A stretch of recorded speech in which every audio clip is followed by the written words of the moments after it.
We're back with another episode of the Inspiring Women in CX podcast, a series usually dedicated to real talk conversations between women in customer experience and technology. This series, we've been putting some of our awesome allies in the hot seat too. No longer rehashing the same old conversations. In Series 7, you can expect us to challenge the status quo on CX topics, provocative discourse, and naturally, plenty of healthy debate. I'll be your host, Claire Muscat, and in today's episode, I'll be talking to one seriously inspiring lady from right here in the UK. She's an enthusiast of customer service culture and spent 7 years at the Institute of Customer Service before taking a leap of faith and co-founding Customer Service Solutions Group. Her dedication to elevating the customer service experience is underscored by her recognition as number 14 CXM professional in 2023. Allow me to introduce you to today's inspiring guest, Leonie Williams.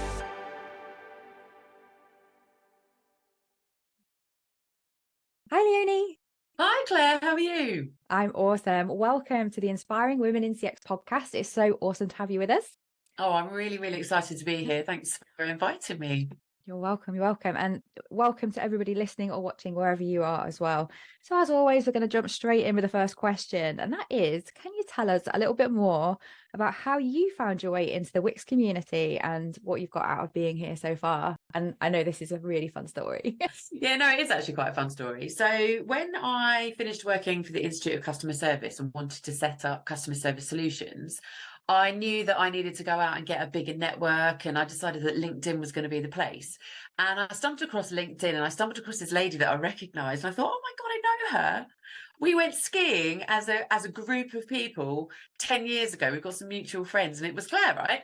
So then I thought, I wonder if she'll help me kind of unearth a few things around like running my own business, that kind of thing. So I reached out to you, didn't I? Yeah. And asked you for a little bit of help, and you helped me with a bit of positioning and understanding how to run a business and, you know, what was going in the CX community, but also invited me to be a part of your community at the time. So I joined and I haven't looked back, you know, so it's been brilliant in terms of, so it's funny how we got there, different story to most, but it's been brilliant. So I've been on lots of the networking, I've been in lots of the masterclasses. The masterclasses were absolutely brilliant because, you know, CX is such a massive beast, isn't it, in terms of, you know, the start to the finish. So some of the CX masterclasses have been awesome for that. And also the network of people, so learning from people that have got their own businesses, but also people that are still in corporate, same challenges, different challenges, that kind of thing. So, and I've been to a couple of the conferences, and I loved the one this year with all the banging drums. I thought that was awesome. Really, really good, really, really high energy, and really quite different as a conference for the day. So I've really, really enjoyed those. And yeah, I've also been on a couple of panels and done my own masterclass. So yeah, it's pushed my boundaries as well, which has been brilliant. So yeah, it's been great.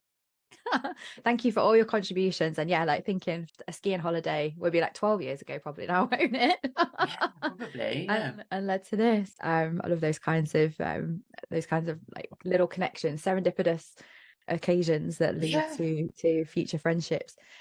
So you mentioned your time at the Institute of Customer Service. Do you want to tell us a little bit more about your career journey and how you've ended up where you are today with your own business? Yeah. So I guess it's quite a long story for everyone now that I'm in my 40s. 40's the new 30 though, right? Yeah, I'm literally 41 next week. I'm hanging on desperately to my 40th. Oh, thanks. So yeah, when I first started working, I guess my very, very first job was for Waitrose when I was 16 years old, right? And I guess being enveloped into a business that was actually already very customer centric and customer orientated was really good in terms of laying those foundations. So I did that for a number of years. And then I did loads of other jobs at the same time as when I was going through my A-levels and uni and all of that sort of stuff. So I pretty much done everything to do with frontline customer service. So I worked in retail, I worked in pubs and hotels, and I even did a stint in an Indian restaurant, you know, I was a drinks waitress when I was at uni, and I did contact center and all sorts of things. And then that paved the way for my next kind of adventure, which was, I don't want to get a proper job yet. I'm going to go and travel. So I went to Australia and I did this charity stint with Rally International for a few months, and I still didn't want to get a job. But by the time I come back from that, I was like, oh my God, I'm really skint. I just need to get a job. I'm 23. I need to get a job. And I went to Office Angels and they gave me 2 days at Hilton Hotel's head office in Watford, because that's where I used to work. I used to live. And I went thinking, oh, this will be just, a couple of days. And it ended up being about 5 years. Wow. It was just, honestly, if I look back at that very, very first couple of jobs that I had, on paper, they were the best jobs I've ever had.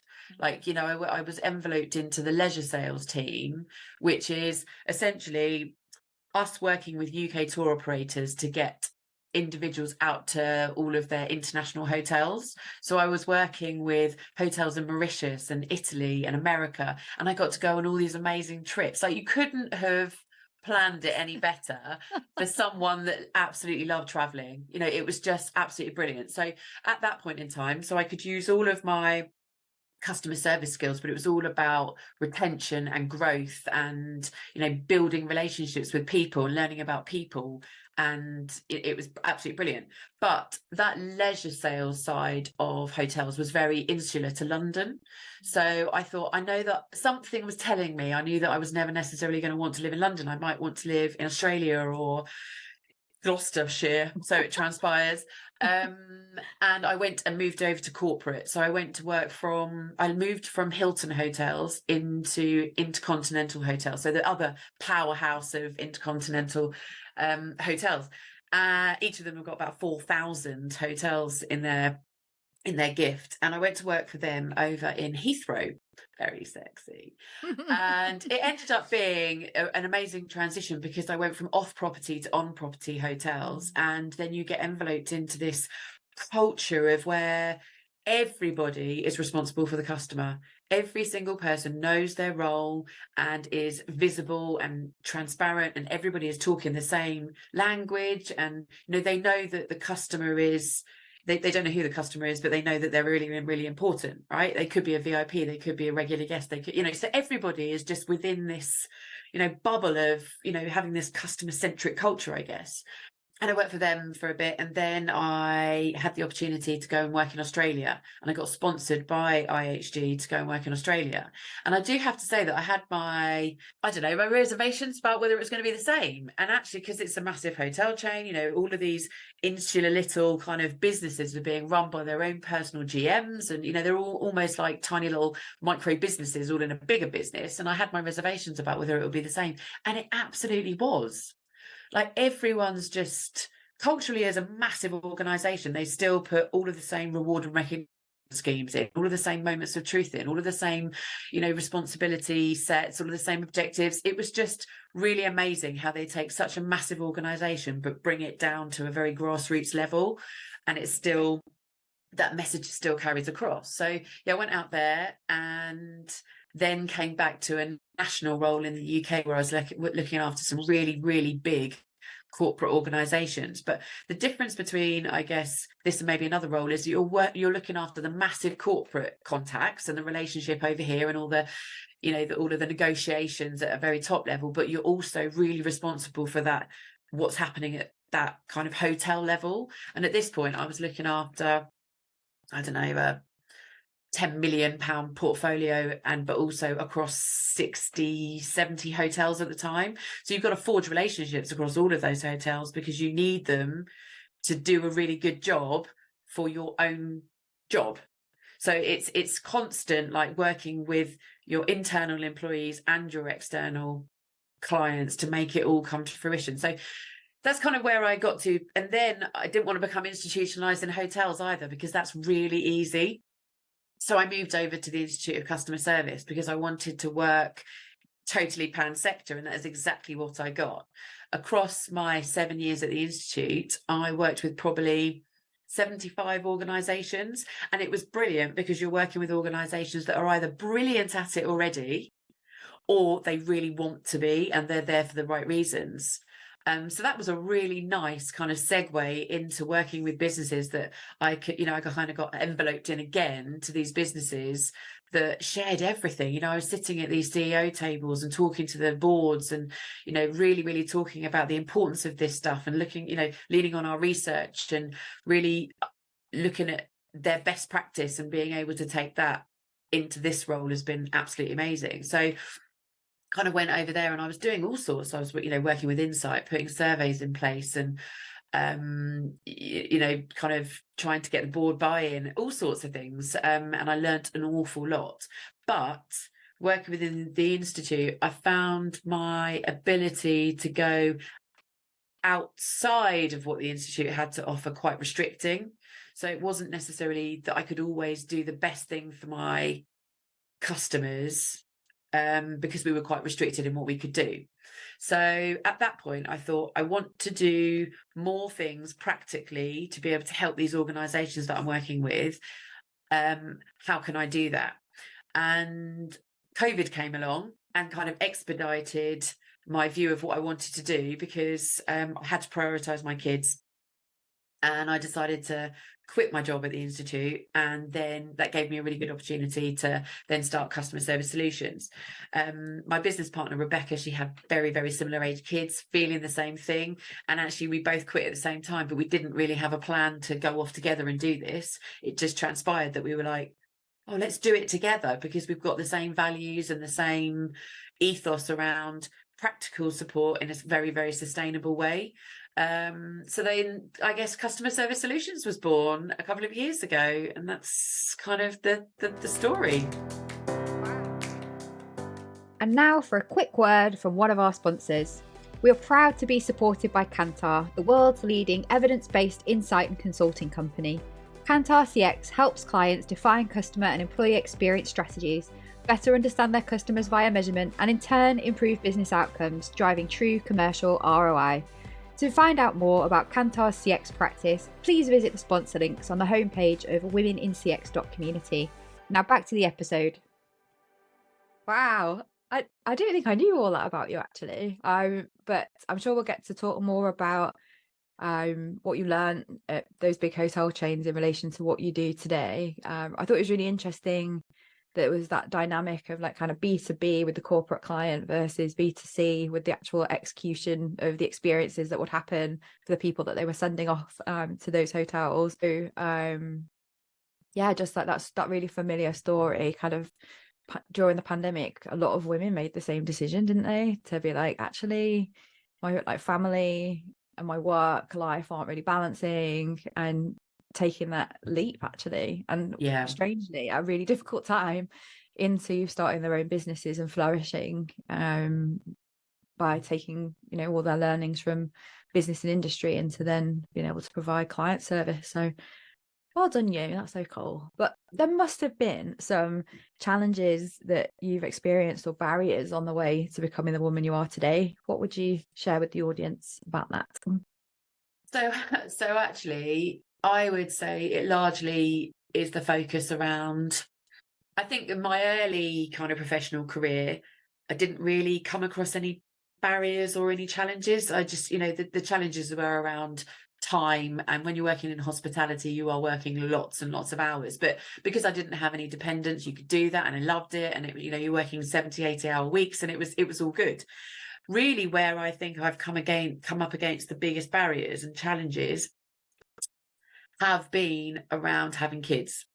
So I don't ever want this to come across as me being ungrateful for my kids, because I absolutely love every hair on their head, but I have come across a number of different scenarios since having them that I wouldn't have had if I didn't have kids. So the first one was when I went on my first maternity leave with my son Sebastian. I desperately wanted to come back part-time, but the role was not part-time, the role was full-time, and I was told very explicitly that I couldn't come back part-time. So I came back full-time, and every day I felt guilt over putting my son into childcare for 5 days a week. It was just awful. I had no family locally to lean on, and he had to go 5 days a week, and that was really hard. I felt this tremendous amount of guilt. And then when I had my second son, I knew that I couldn't go through that again in terms of the guilt. So I was adamant that I wanted to go part-time.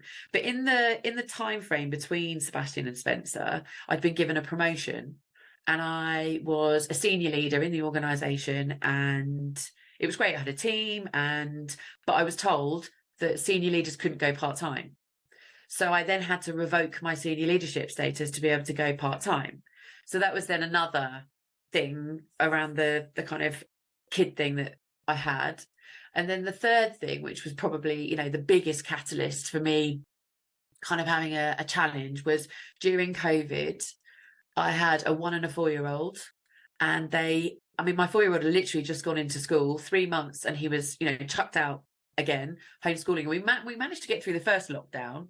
Okay, James was here an awful lot, but James didn't get paid if he wasn't at work. So the time the second lockdown came in, he'd already had 10 weeks off work. And it was then and that was really stressful, me working and then having my kids at home that always want their mum. And then then Boris Johnson gave the announcement that we were going to go into that second lockdown. And oh my God, I cried for 2 weeks.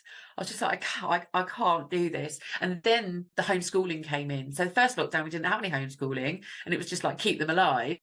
Second lockdown, it was like, right, we've sorted this out and you need to do homeschooling. But you can imagine like an hour's worth of homeschooling with your 4-year-old takes about 8 hours. So how am I supposed to do the job at the same time as doing the homeschooling? So it just became really, really stressed. And I think that was the first time in my life where I feel like this might be starting to affect my mental health. Like I can't, I'm really, really stressed about this. I can't maintain doing this. I have to take the decision to be the best mum I possibly can be. I'll get another job. I figured that out. But I needed to be the best mum that I could be, and I just gave up the job and I prioritized my kids. So those are the kind of barriers and challenges. But what I want to say is that although they've been the biggest barriers and challenges, that last one has given me the biggest opportunity and the catalyst for actually running my own business, and they gave me that. So I don't want it to be all like, they've been a burden and they've been this and that, it's not like that. It just happens to have been a raft of things came in, and that last one gave me the really big push to doing something that fit around them flexibly, but also gave me the opportunity to do all the things that I'd always wanted to do. I'd always wanted to run a business, but I didn't know what it was going to be. I'd always wanted to practically support those organizations more than I ever had. So it all kind of came together in a bit of a kind of fast, unplanned way, but it was definitely for the best. Wow, that's a lot. I know talking to other members of the community, obviously we started during the pandemic too, and you definitely weren't alone with that. How can I do this? How can I like work from home and homeschool my children? I think the guilt and the fear, like around all of those things, like I certainly heard that regularly from lots of women, and then feeling bad that they were feeling like that this was a challenge and having to make choices. And I just reflect and think, it still shows, doesn't it, how systems and organizations aren't set up to provide genuinely equal opportunities for women, and that that question of, can we have it all? We can't, can we? Ultimately, if senior leaders can't work part-time, women have children. Yeah. Like until things like that are changed, and I know there are a lot of companies that are really changing the game on this. So I know like some of the big banking businesses, particularly the ones that are run by women, it's equal parental leave, so it's not just all on the mom, like agnostic of whether or not you're same-sex couples, because I know that's also a big issue when it's not a typical heterosexual relationship. But yeah, like women having to make that decision between being the best mum you can be and being successful in your career and work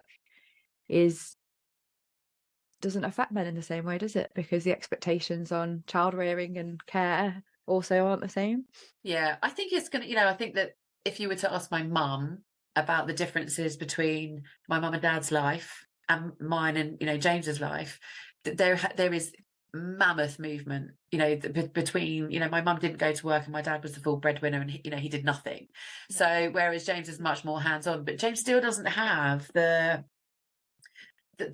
guilt and that, you know, the necessity to be a it's not the same feeling. But what I have noticed is there is a significant shift in terms of how many dads will be at pick up and drop off, and how many more dads are at shows and stuff. It's getting to the point where it's more equal in terms of those sorts of things, but mums still pick up the vast majority of like the mental load when it comes to knowing everything about what the kids are doing. And it's really highly pressurized when you've got a big job as well. So, you know, maybe in 20-30 years time we'll see a significant shift again. Who knows? Let's hope. But yeah, I think it's not helping me right now. They'll be grown up by then. But it'll be like equalizing that parental responsibility, isn't it, as well as making it possible for women to be more flexible in the ways that they work. I think it's a combination of those two things, isn't it? So yeah, more shared responsibility of the child rearing in the home, and work policies that enable that for both sides rather than just one. Yeah, but I think what we might be benefited from is our children now seeing us working, and therefore having this respect for the generational change of, actually, my mum went to work and actually this is what she needed and she didn't get it. Maybe I'm going to make sure that my female employees get it. I don't know, there could be, I'm hoping that there's a strong ethic there that they'll take forward. Don't know. Currently my son's saying he's not going to have any children. It's too much hard work. So whether I'm getting the right messages with it. That's hilarious. Okay, so let's like head back into the customer experience domain then, for the next part of our conversation. And today I know you wanted to talk about customer service culture, and unsurprising given the name of your business and your previous history. So I think, you know, it's widely understood that culture can make or break the efforts that we make in trying to deliver change within organizations, right? And from a customer experience and service point of view, there's certainly clear relationships between how we lead and manage people and ultimately what we deliver and execute from the customer's point of view. So I know you mentioned, you know, big international hotel chain brands, like standards, consistency, everybody feels this responsibility. And there is, like, you know, kind of training and measurement and embedded service culture into everything that they do, right? But the reality of a lot of businesses is they are not like that. So why do you think it's so important? Why do you think culture is so important when it comes to delivering excellent customer service and experience? Well, I guess to all those points that I raised earlier as well, to what you just said, and I think that I guess I'm so passionate about culture and how instrumental it is, because I have seen those organisations where it is running to a very customer orientated culture. So whatever you want to call it, customer centric, customer obsessed, customer led, customer centered, I don't really care what you want to call it, as long as everybody is facing in the same direction and facing north to actually supporting the customer in the best possible way, right? And what I think is interesting about culture is that if you've got a really brilliant culture, you don't even have to speak about it. You don't have to say that, you know, I don't think the Hilton hotels of this world, maybe they are now, but they weren't at the time. I don't think they were, you know, desperately wanting to create a customer service culture or customer-centered culture, because it was just the way that they did stuff. It's just the way that their leaders lead them. And, you know, I genuinely think it's that tone from the top. If you've got a leader that truly believes that the customer is focusing on the customer is going to drive brilliant business performance, and they live and breathe it, then that is what sparks your culture. And it's the conversation, isn't it? It's everything. There's no one tiny thing that cements a culture. It's multiple different things. It's the water cooler conversation. It's the reward and recognition. There's so many different elements. There's, you know, and we do a lot of work in talking to people about this. But I think that the culture is something that dictates the feelings that your employees have, and therefore how they're feeling then dictates how they interact and want to interact with their customers. And then actually, if you get the EX and the CX right, then you get all of this amazing like productivity and discretionary effort and going the extra mile and wanting to be proud of the business that you work for. And that then comes out in terms of business results, because people want to come, customers want to be loyal to you because they believe in your brand, and they want to advocate you, and they want to come back, and they want to repurchase from you. So it's a whole cycle of this cultural piece, but which is why I think it's so important, because it just touches so many things and so many elements. Sorry to interrupt your listening, but I just wanted to take a moment to tell you a little bit more about Wix. We're the world's first online membership community for women in customer experience. Our mission is clear, and that's to unleash the power of women to lead the future of human-centered business. Working in CX can feel lonely at times. We're often single-handedly trying to change the way organisations think and behave about customers. On our paid platform, you can discover a vibrant tribe of fellow female professionals, find support from knowledgeable peers, learn best practices from experts and practitioners, and be inspired to up your game through leading-edge CX and EX thinking. If you feel like you aren't making enough progress with your CX objectives, are unsure about what your next move looks like, or are struggling to achieve your career ambitions, you're not alone. To learn more about membership, see how women are progressing personally and professionally with the support of the #1 community in CX, you can apply to join us today by visiting www.womenincx.community/membership. I really hope I get to see you there soon. Ooh, okay. Let's dig in a little bit deeper there. So I think I have a perspective on the limitations of trying to change culture in order to alter outcomes. So for me, I think there's a part that's missed about like, if you imagine 3 rings, like culture and behavior of an organization. Yep. The systems and processes that it employs and the outcomes that it delivers. For me, just targeting the culture alone without targeting the systems and processes, either for employees or customers, means that quite often the outcomes still don't actually deliver the performance that we're looking for, because you're wholly reliant on asking people to behave in a certain way. But if the systems and processes they're asked to utilize, I don't know, for example, like contact centers with like low knowledge bases, or poor knowledge bases, or systems that or policies and procedures that actually prevent them from acting in this customer first way that we're describing, doesn't really work. So for me, I guess it's what's the dominant culture today, if we're talking about the buzzwords customer centricity and the ones that you mentioned, which I like the way you said don't really care what it's called, but it's this movement from where you are today to being more market oriented, at least, isn't it? That there are humans at the end of this service or product or commerce that we're delivering. How do we understand their needs better? How do we deliver against those needs better?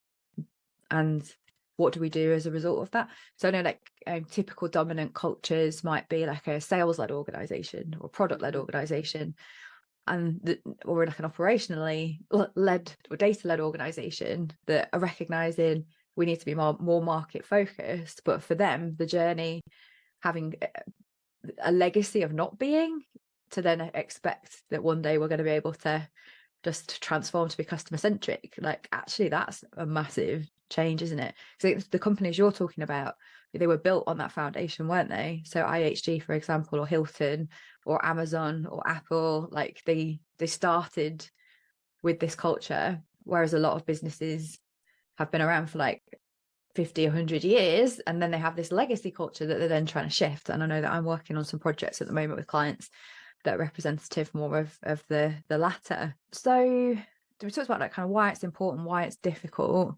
I think the only thing I'd add is like the amount of focus that some CX people are put on trying to change the culture rather than trying to change something like systems or process, for example.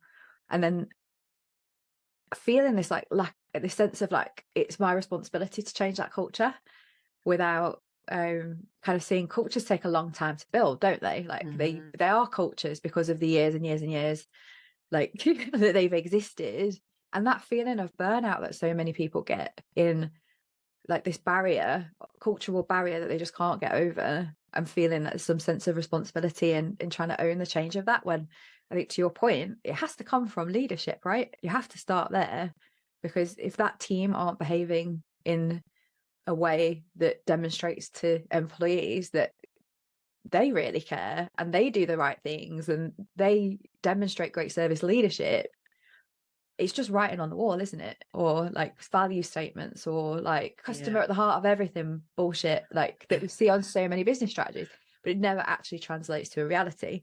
So yeah, I'd just love to dig a little bit more into there around your thoughts on how we actually make the customer service culture operationalizable. I don't even know if that's a word. Yeah, the operationalized service culture. There's quite a lot in there. Yeah. So I'd agree that this word culture is just huge, right? And it's not just about, I don't think that culture is just about how people are thinking and feeling and their behaviours. I think it's actually more than that. I think it's about everything an organisation does. So I think it's all about, how much investment that leadership team is wanting to put into something, or how much empowerment they are able to give someone to break a process or a system, or it's so much more than just behaviors, but actually the behaviors do come from the top. And actually I think if you have got a leadership team that values the customer and understands all the nuances that come, and that what all the nuances that come with what you need underneath that, then that is what then breeds your culture. I don't think it and then so where you're talking about the kind of businesses that have got this financial legacy or this operationally led legacy, I've worked with many of those as well. Yeah, and it is tough, right? It's tough. And it's easy when the door is open. That. And actually, those are the most customer-centric organisations that I've worked with, and it's brilliant. And I know for sure that's because they've got the tone from the top. But those other organisations, you've got these, there's an investment to a certain extent in the customer, because otherwise they wouldn't have CX roles or customer service divisions or customer success, but there's just not enough. If they have them though, or some organizations don't. some organizations won't, but the people that I would be talking to, we do talk to operational people, and we do talk to general managers, and they're still all beating this drum about we need investment, or we need data-led decisions, or we need whatever it is, and it's really, really hard to talk to those boards and talk to those managers about this stuff, because it doesn't breed tangible results straight away, does it? So it's it's that kind of, we all believe in it, and we believe that if you invest in your CX, then it's going to pay business dividends. But actually it's really difficult for somebody with that legacy mindset, especially when you're in times of challenge like we are right now. So they may, in times where things are good and things are profitable and that they can see green shoots, they may be more likely to change their decisions. But in times of crises, they'll always revert back to what's comfortable, which is the finances, and which is the operations, and which is all of that sort of stuff. And they might not necessarily want to invest. And this is where you need to start talking in their language. You need to start talking about the finances, and you need to talk about, if we get many more complaints like this is how much it's costing, where actually we could be reinvesting that. So I worked with a water company who did exactly this. They had loads and loads of complaints coming in, but they weren't investing in the root cause. But they worked out that every complaint was £2,000 to fix. There was a house builder that I worked with, and they said that their whole customer service department, that the function cost £14 million, and £7 million of that was paid out in compensation for failure demand. Yeah. So you think, like, if they are really, really monetary led, then maybe those are the sorts of discussions you need to be having to be able to get them over the line. But it is really tough. And those cultures, that's really, really tough to change a culture that, is not being led from the top. I think it's nigh on impossible to change a culture that is led in a certain way without some significant change at the top. Do you it's mean really like people change, like different people, or do you mean like like them mindset. change? Mindset change, yeah. Mindset change. I mean, yes, people to a certain extent, if they're never going to change, but yeah, mindset change. So, you might find some of those legacy businesses don't even, the people at the top don't even spend any time with their customers, or are not visible to the rest of the organization, or, just making some really, really simple changes about, putting yourself out there.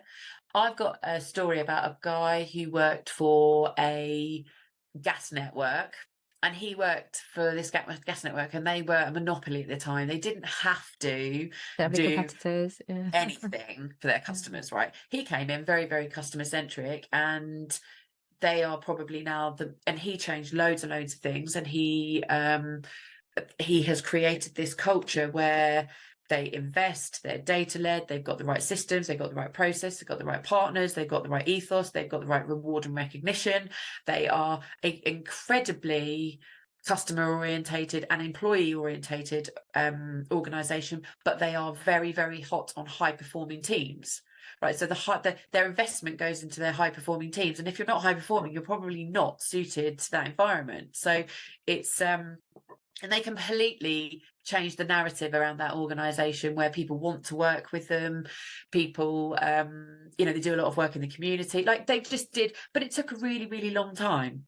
Right. So I think it took about 12 years or something to get from not being customer centric at all across the whole organization to being an organization that prides itself. But that's only because the conversation came from the top. I'm not saying that you can't do small elements of that, but that is like from start to finish, and they're still beating that drum now. Yeah, I like to think of it as sometimes we're trying to land a plane and also building a runway simultaneously. And I think there's no getting away from, in these economic times, that businesses need to see an impact within the year of any customer experience initiative. And like you said, some of these things do take a really long time to change in its entirety. But what is like the minimum viable, biggest value releasing opportunities? And I loved how practical you made that. You gave specific examples and use cases, and like being able to get right in there and say, this is actually costing us £2,000 every time we handle a complaint, therefore that's our business case to fix root cause.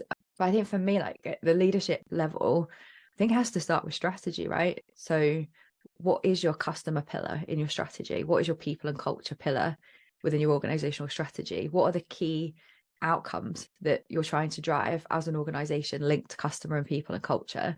And using something like OKRs, what are our objectives and key results going to be for delivering this? And I've seen some great matrices that have got finance and operations and all the really important stuff to businesses in there, but you can actually map to show like the interdependence of people and culture and customer on all of the other financial outcomes at a strategic level. And I think like if I think it's like representation as well, isn't there, in leadership teams? Like, is there a person who owns customer pillar? Is there a person that owns people and culture pillar? Are they around that table having those conversations with the other functional leaders? Some cases not. And like then there's this bottom up, so thinking that's like kind of top down, and leadership engagement is, what do we actually mean by customer first culture, or customer centric culture, or customer whatever the acronym or words that the business chooses to use? What does that translate as a set of behaviors for us as a leadership team, and a set of expectations for our people? How do we communicate that? Like, how do we monitor that we're doing that? How do we hold ourselves to account for doing that? And then at the ground level is, I would say, building the runway. Like, what strategic decisions would we make about investing in solving some of the root causes that create failure demand? It's a strategic question, really, isn't it? Where would we prioritize trying to actually pilot a program of change that involves our people, systems, processes, HR, embedding things into job descriptions and metrics and performance management to trigger that change? How do we like do that in one area where we know there's problems and try to scale that forward, rather than the thing we usually get asked is, how do we create a cultural transformation program for customer service, Yeah. which is only really focused on changing the behaviors of employees on the front line to give our customers better service. And that's when, there's like that lack of leadership engagement and understanding in what customer experience actually means. And that's one of the questions I quite often encourage people to ask, is like, well, what does customer experience mean for our organization? Like, well, how do we actually define it in the first place? And quite often, even just in stakeholder interviews, you see how much variation there is in even what the senior leadership team think we're talking about here. So I think it is like a maturity question, isn't it? Not that I'm a massive fan of maturity models, but like the basics of success, or the foundations rather, like, what is actually already in place for our organization, what is lacking, and how do we create that perspective and point of view for the leadership team before we try to change necessarily employee behaviors, so they can see the voice of the customer and the employee in this mix too, not just their perspective in those more difficult to change environments. Yeah, and actually we do talk about that a lot in terms of, it's not necessarily about reinventing the wheel, because that's actually, lots of these organizations have got some really, really great stuff, but it's not Build on it. necessarily customer focused. So if you just take what you've already got in terms of, say, reward and recognition, you might have something that you can actually lean on, and actually you just take a customer view on it. So actually we've got these kind of 12 building blocks that we utilize, and actually each and every one of those, even about recruitment. So actually, are you asking the right questions To attract at the right recruitment people. to attract the right people? So there's just a number of different things, and actually largely most of these organizations will have it, but we just work on weaving the customer into this stuff. And actually we try to really move away from transformation as a word, and it's almost like more of an evolution. So I heard this really great story. It's the problem, not the solution, as I always say. So I had this really great story, and it was First Direct, and I think they were rebranding, and they were kind of telling us a story about how they were moving from what they were. So they imagine this old house. You've bought an old house, and you've got this amazing old brand, and it's called First Direct, right? We don't want to change all of the beautiful cornicing and all of the beautiful architraves and all the doors and the fireplaces.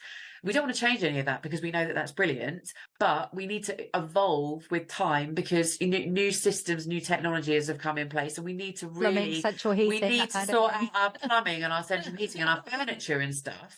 So it's an evolution rather than a transformation, because you're not trying to rip it all apart. You're just trying to take what you've already got. Yes, there will be nuances around, getting creative and trying to implement new stuff, but largely it's about changing what you've already got and then, moving with that. But we talk a lot about that. And I think that's a brilliant example. I love how you use like little stories of actual examples and brands and businesses to bring that to life. That's really powerful. Yeah, I guess it helps that I've worked with lots of businesses, and that's you've got those anecdotes. And I use them all the time. But talking about that seat at the table, some organizations, yes, are quite forward thinking, and they do have that customer seat at the table. Some of them don't. Some of them kind of sits under marketing, some sits under sales, and but I think it's becoming more apparent that the customer is more important. So lots of organizations that do this really well have equal importance on customer metrics versus financial metrics, and I've seen that. So there is that happening. I don't think it's happening across the board, but there is a consistent move, I think, towards being better at that. But it was interesting. I had a conversation with someone recently about this whole, like, it was that they wanted to move to being more kind of customer centric. And I said, well, who's accountable for this change? And they said, that's a really, really good question.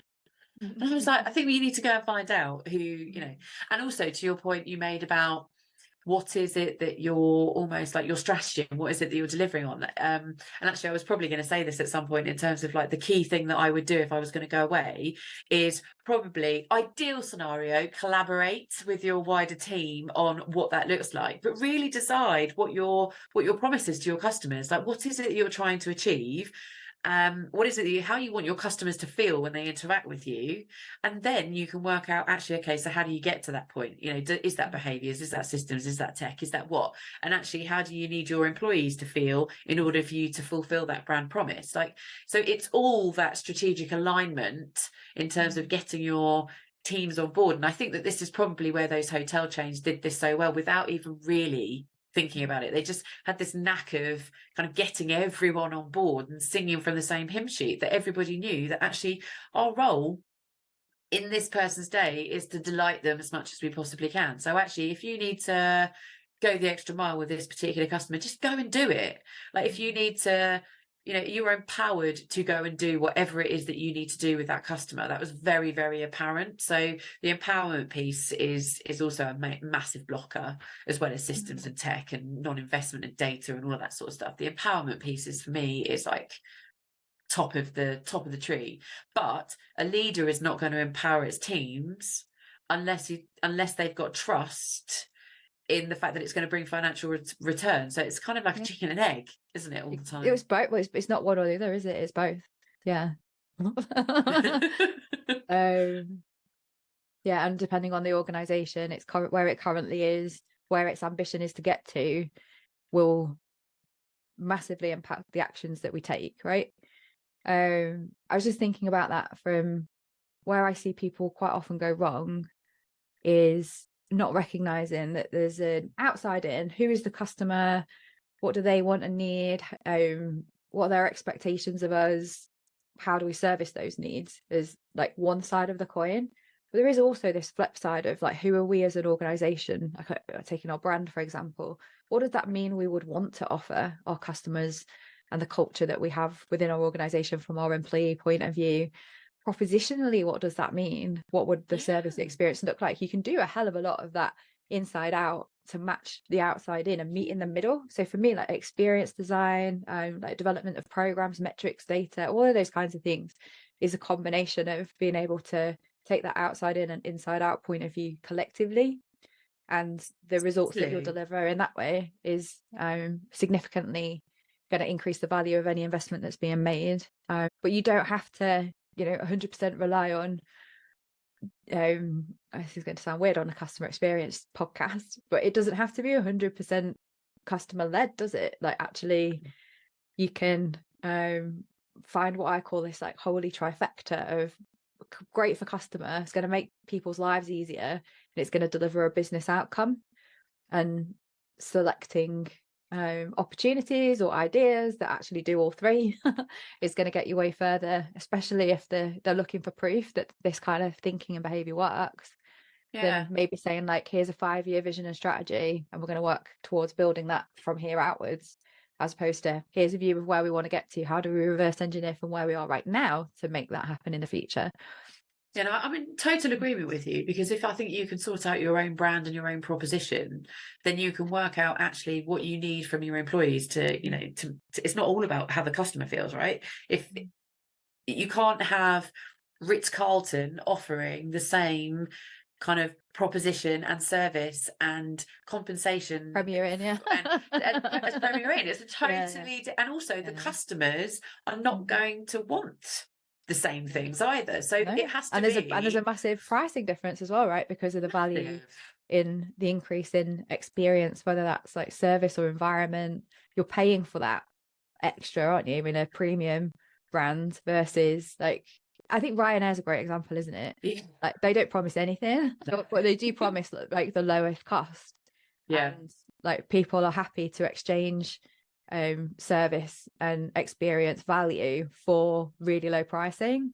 But that works for Ryanair brand, that would not work for British Airways, so it's about you understand it. It's about you understanding what you're willing to give. So actually, I was talking about the whole like compensation thing, because Ritz-Carlton has this like almost like they gift their employees, I think it's like a compensation level of £2,000 or $2,000 to make that serve, to if there's a problem they can spend that, right?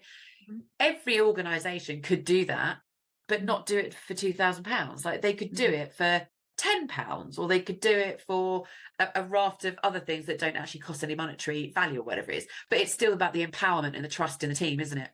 So although you're not wanting to necessarily delight your customers in quite the same way, there is still a certain amount of trust and empowerment that you think you need to give your teams to actually have that service recovery quickly and efficiently. And still, all of those behaviors are still the same. Like, you still need to listen, you still need to be effective, you still need to keep your promises, you still need to say what you're going to do, like, do what you say you're going to do, that kind of thing. Still all the same, but it's just slightly different nuances at that kind of monetary level, and how far you would go. And how far you would go. And I agree with you there. It's just making me think, like, in a really simplified version of the world, basically, how do you maximize the opportunity for the experience to be right first time as far as possible and resolve failure demand in the first place, isn't it? So that's that kind of systems, processes, procedures, operational stuff. And then, accepting the fact that something will always go wrong. What's your service recovery approach and employee empowerment to be able to deal with that, so it doesn't mean that you lose that customer, or reputational damage occurs? And that's quite a simplified view of those two priorities, isn't it?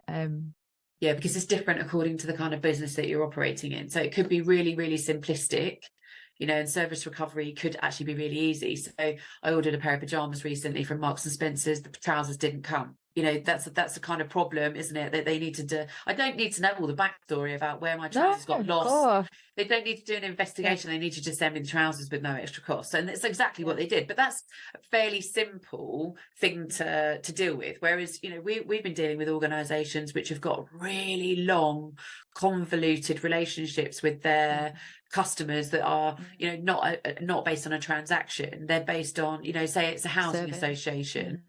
That person might have, say, damp and mold. That's a big issue right now. They've got damp and mold. That's not the responsibility, and maybe and it touches so many things across the journey, and that maybe the contractor didn't turn up when they said they were going to, and then they've called into the contact centre. The contact centre is going to find that very, very difficult to recover very, very quickly, like the Marks and Spencer's opportunity. So then the contact centre are responsible for going to kind of potentially investigate all of this stuff, and that's not their skill set. They're dealing with someone that might have called in multiple times over this, and then but they can't then, as much as you empower them, they can't actually necessarily solve the problem first time. So I guess, what do you call solving the problem first time is another thing that a lot of organizations are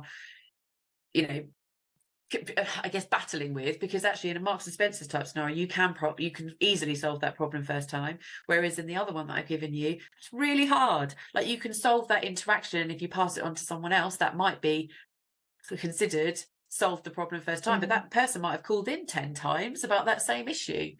Acknowledgement is important there, isn't it, in time scale though, and communication, where things are more complicated and difficult to resolve. And that is, I think, still probably a more elevated level of responsibility, accountability, training, support for that employee to be able to do that kind of thing. Well, I just looked at the time. I'm really sorry. We were like, we're gonna have to wind this up. I could talk to you about this for days on end. Maybe this would be a great opportunity for you to write a blog, maybe, for Women in CX, talk about some of the 12 building blocks in more detail, share a little bit more insight into some of those examples that you've talked about today, because I did want to ask, where would you start with all of this? I think you're gonna have to come back and come on the show again, if that's all right with you.